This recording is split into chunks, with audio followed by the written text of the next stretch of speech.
একজন কয়েকদিন আগে একটা বিশেষ সম্প্রদায় একটি মানুষ ফেসবুকে দিয়েছে যে মমতা ব্যানার্জি ক্ষমতায় এলে হিন্দু মেয়েদের ধরে ধরে রেপ করা হবে। এখনো পর্যন্ত বাংলার পুলিশ বা কলকাতার পুলিশ, আমি জানি না সে কোথাকার, মমতার নির্দেশও দেয়নি তাকে গ্রেপ্তার করার। লজ্জার কথায় রুট কি করেছি, রুট কি করেছি।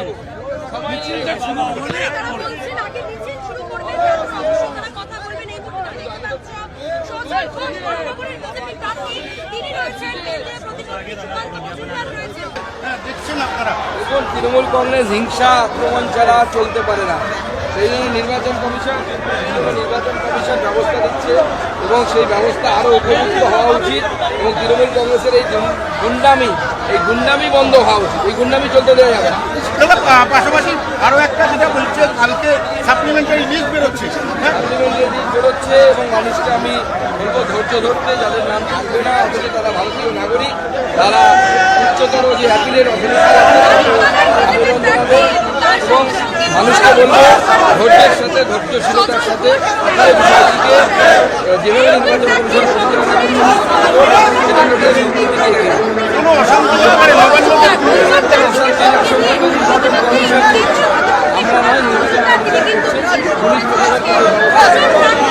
দাঙ্গা হলে কোনো কাউকে গ্রেপ্তার করছেন না, বলছেন বাংলাদেশ থেকে সে দাঙ্গা করেছে, সবই তো তোষণের জন্য।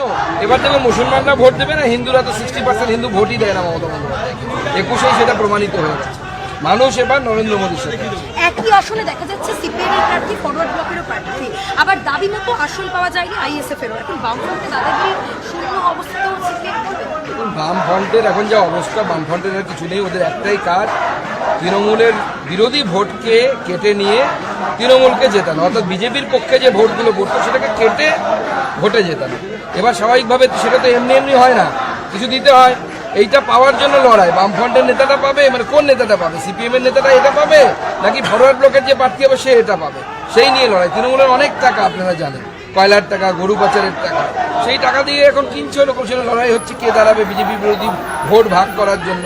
আপনারা এই দমদমে দেখেছেন, সিপিএমের সুজন চক্রবর্তী দাঁড়ালেন, 2.5 লক্ষ ভোট কাটলেন, 2,40,000 ভোট কাটলেন, সৌগত রায় ডানা করে জিততে জিততে চলে গেলেন। এই হচ্ছে সিপিএম ভোট কাটছে, তৃণমূল জিতছে। সিপিএমের তন্ময় ভট্টাচার্য বলছে, আমরা বলছি না। সিপিএমের কাজই হয়েছে তৃণমূলকে জেতানো, তৃণমূলের বি টিম, একদম বি টিমের কাজ সিপিএম করছে।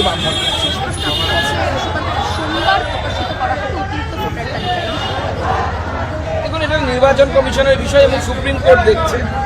আমি বলবো মানুষকে শান্তি শৃঙ্খলা বজায় রাখার জন্য আবেদন জানাবো। কিছু রাজনৈতিক দল মানুষকে উস্কাবে, দাঙ্গা করার জন্য উস্কানিমূলক কথাবার্তা বলবে, ওই 1 সেকেন্ডে সব 12টা থেকে 13টা মুখ্যমন্ত্রী ভয় দেখাবে।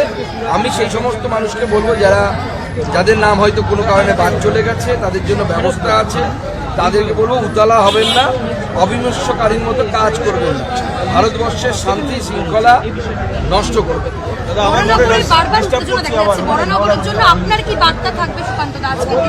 দেখুন, আমি নির্বাচন কমিশনকে বলবো শক্ত হাতে এগুলো দমন করা।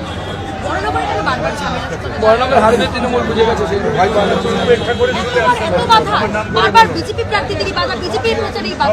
বিজেপি তো কম্পিটিশনে আছে, বিজেপি ছাড়া তো ওদের কেউ হারাতে পারবে না।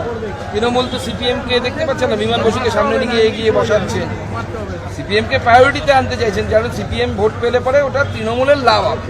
সিপিএম যতটুকু ভোট পাবে সেটা তৃণমূলের প্রফিট, কারণ তৃণমূল বিরোধী ভোট সিপিএমে চলে গেলে বিজেপিতে পড়বে না, সবাই বলে তৃণমূলের মার্জিন বাড়বে বা তৃণমূল হারা সিট জিতবে। এখন তৃণমূলের এটাই